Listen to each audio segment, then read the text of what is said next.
प्रिय विद्यार्थियों, मैं डॉक्टर रेखा अजवानी। हम पिछले लेक्चर्स में इकोनॉमिक एक्टिविटी की बात कर रहे थे।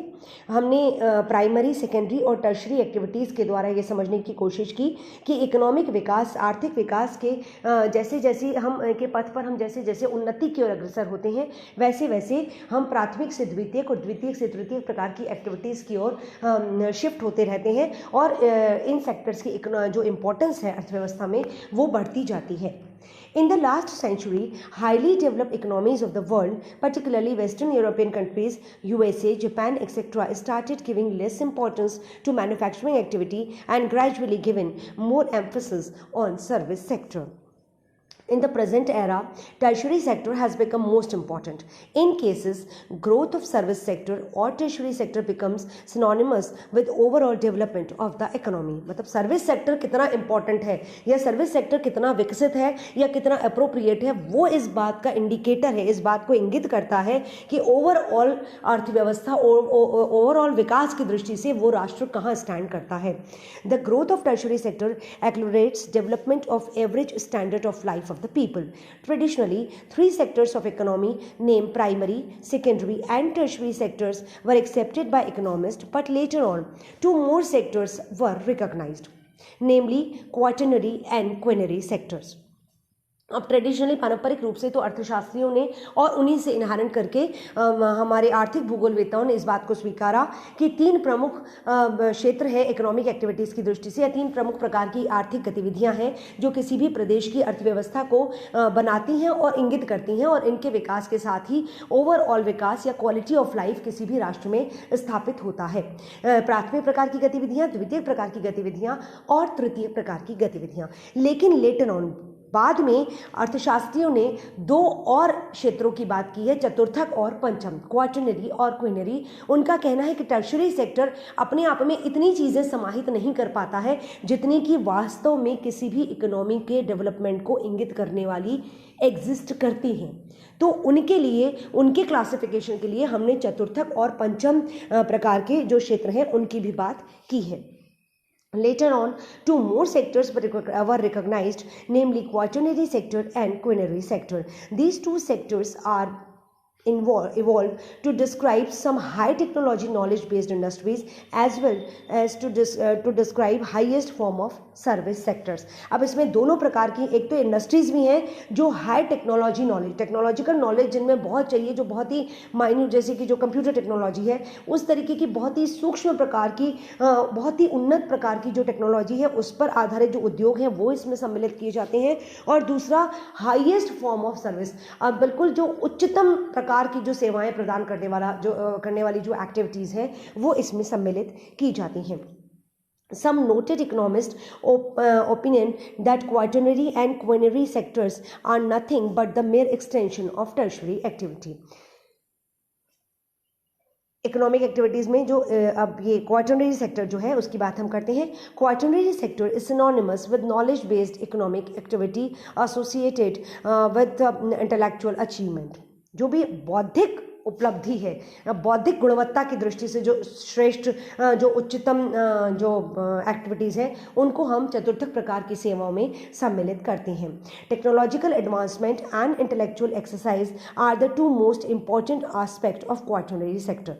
टेक्नोलॉजिकल एडवांसमेंट, तकनीकी रूप से अत्यधिक उन्नत स्थिति, और बौद्धिक प्रक्रियाएं, बौद्धिक एक्सरसाइज, इन ये दो सबसे इम्पॉर्टेंट एस्पेक्ट हैं जिनको कि हम, दो सबसे इम्पॉर्टेंट तत्व हैं जिनको कि हम चतुर्थक क्षेत्र में सम्मिलित करते हैं। Two predominant aspects of quaternary sector are intellect and knowledge. This sector includes education, enhancement of technology, research, and different other development work. Taking help from this sector, entrepreneurs tries to enhance productivity, and finally, service sector in economy receives a genuine boost. Some economists believe unless there is improvement in quaternary sector, it is very difficult to surpass a definite level of economy. मतलब ये कि जो research का काम है वो basically technological advancement, research, बौद्धिक दृष्टि से और अधिक उन्नत तरीके से सोचना, उच्चतम दृष्टि से सोचना, ये इसका हिस्सा है। और ज़्यादातर इकोनॉमिस्ट का ये मानना है कि बिना इस चतुर्थक प्रकार की सेवाओं के कोई भी इकोनॉमी डेवलप नहीं हो सकती, क्योंकि जब तक टेक्नोलॉजिकल एडवांसमेंट नहीं होगा, जब तक तकनीकी विकास नहीं होगा, विज्ञान का विकास नहीं होगा, नए आइडियाज़ नहीं आएंगे, नए आविष्कार नहीं होंगे, तो कभी भी हम एक प्रकार की इकोनॉमी से दूसरे प्रकार की इकोनॉमी की ओर शिफ्ट नहीं हो सकते। इसलिए ये बहुत इंपॉर्टेंट एस्पेक्ट है, बहुत इंपॉर्टेंट सेक्टर है किसी भी इकोनॉमी की, किसी भी इकोनॉमिक डेवलपमेंट की दृष्टि से। Some economists believe unless there is improvement in quaternary sector, it is very difficult to surpass a definite level of economy. Only through the improvement of technology and information technology, economy can break a moribund state. In fact, quaternary sector is a specialized knowledge-based sector, which sometimes referred as knowledge sector. उसको कहते ही knowledge sector है. In modern economy, instead of traditional labor-based activity, specialized knowledge-based activities are considered to be more apt. That's appropriate. In fact, not only human intelligence or human knowledge, artificial knowledge gathered from machines are nowadays being used in this sector. अब तो artificial intelligence भी आ गई, कृत्रिम बुद्धिशीलता आ गई है, वो भी इसमें यूज़ की जा रही है। The importance of human expertise, particularly the importance of decision maker after analyzing huge data is increasing. Importance of text consultant, software engineer, data analyst and people with knowledge in robotics is increasing day by day and considered to be the pillar of economy. This economic activity includes professionals like school teacher, professors, doctors, entertainer, accountants, software engineers, designers, etc. In fact, these activities are nowadays outsourced from foreign countries. In reality, this kind of services are no longer confined or dependent on local market or local resources or environment. Therefore, quaternary sector includes a particular sector of economy which is dependent on knowledge-based trade and commerce-related services. Some economists opine that quaternary sector is a part of tertiary sector, but modern economists suggested that intellectual services is distinctly different from tertiary sector. So, it should be treated separately.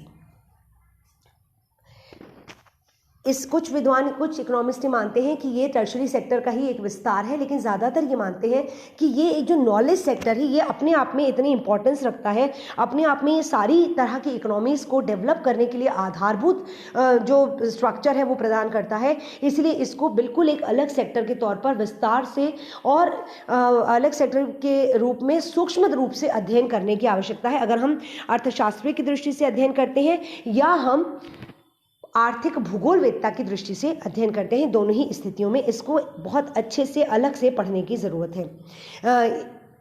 इसके बाद की जो हम बात करते हैं तो ये सारी एक्टिविटीज़ इसमें आती हैं। अब हम क्वाटरनरी सेक्टर की बात करेंगे अगले लेक्चर में। आज के लिए इतना ही। Thank you.